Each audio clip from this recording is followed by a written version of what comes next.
इन्ना बतश रब्बिका लशदीद, तेरे रब की पकड़ बड़ी सख्त है। वो फिरौन को पकड़ता है तो दरिया में गर्क कर देता है, वो नमरूद को पकड़ता है तो लंगड़े मच्छर से हलाक कर देता है, वो बड़े बड़े बादशाहों की बादशाहत को छीन कर उनके हाथों में भीख के कटोरे डाल देता है। क्या तुम भूल गए बहादुर शाह जफर के आखिरी अय्याम, मुगल खानदान का वो आखिरी बादशाह जिसे बहादुर शाह जफर कहते हैं। मेरे अल्लाह की खुफिया तदबीर से बचो। जब वो बादशाहों पे पकड़ करता है तो बादशाह भी भूखे होते हैं। किसी मौलिक ने लिखा था कि जब बहादुर शाह जफर की बादशाहत का जमाना था तो 200 डिशें उसके दस्तरखान में सजी। बहादुर शाह जब कोर्ट में आखिरी मुकदमा लड़ने के लिए गए थे तो उस वक्त तो बादशाह की जबान कुछ बोल रही थी और हाथ के इशारे कुछ थे। किसी ने पूछा कि जबान कुछ बोल रही थी, हाथ के इशारे कुछ थे, तो कहा कि बादशाह उस वक्त तो भूखा था, उसकी जबान से कुछ निकल नहीं पा रहा था और कमजोर भी हो चुका था, उसके हाथ भी सही तौर पे इशारे नहीं कर पा रहे थे क्योंकि उसने एक प्लेट के अंदर अपने बेटों का कटा हुआ सर देखा था।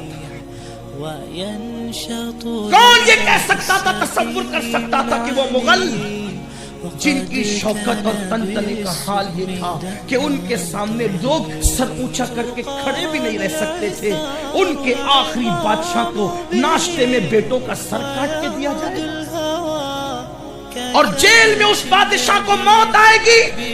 कौन कह सकता था जिसकी महफिलों की शम्में पूरी रात हजारों की तादाद में जलती थी, वो अंधेरी कोठरी में मर जाएगा? कौन कह सकता था? याद रखिए, जो कौमें अल्लाह की नेमत को पाकर खुदा को भूल जाती है उस कौम को इसी तरह ज़वाल पजीर किया जाता है।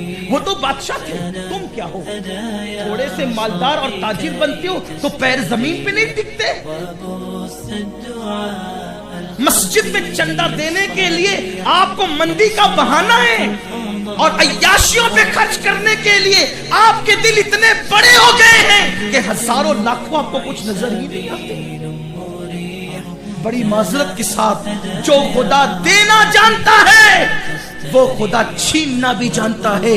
मेरा अल्लाह कमजोर नहीं है, मेरा और तुम्हारा रब ताकतवर है।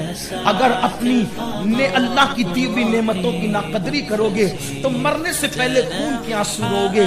ये बद्दुआ नहीं है, ये हकीकत का इजहार और एहतराफ है। इसलिए अपनी जवानी पे गुरूर मत करो, अपनी दौलत पर नाज मत करो, अल्लाह की तरफ पलटो जिसकी तरफ मरने के बाद पलटना है, जीते जी पलटो। तो अर्ज ये कर रहा था, जो रसूल पूरी रात हमारे लिए दुआ करे, उसकी मोहब्बत छोड़कर, उस आकाए करीम की मोहब्बत छोड़कर हम हीरो की मोहब्बत करें। और मेरी पसंद के हीरो ने शराब पिया, मैं भी पीऊंगा।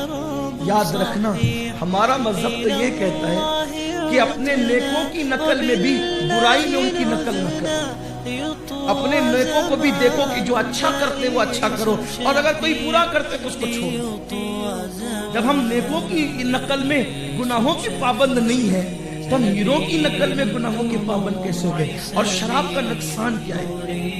बस एक दो बातें अर्ज करके गुफ्तगू आगे बढ़ाता हूं, ध्यान देना, बहुत तवज्जो से सुनिए। शराब, नशा इंस्टॉलमेंट पर हमें तबाह करता है, किस्तों में तबाह करता है। फेफड़े खा जाती है शराब, जिंदा रहकर भी इंसान मुर्दा होता है। शराब पीने वाला मदहोश रहता है, बेहोश रहता है अक्सर।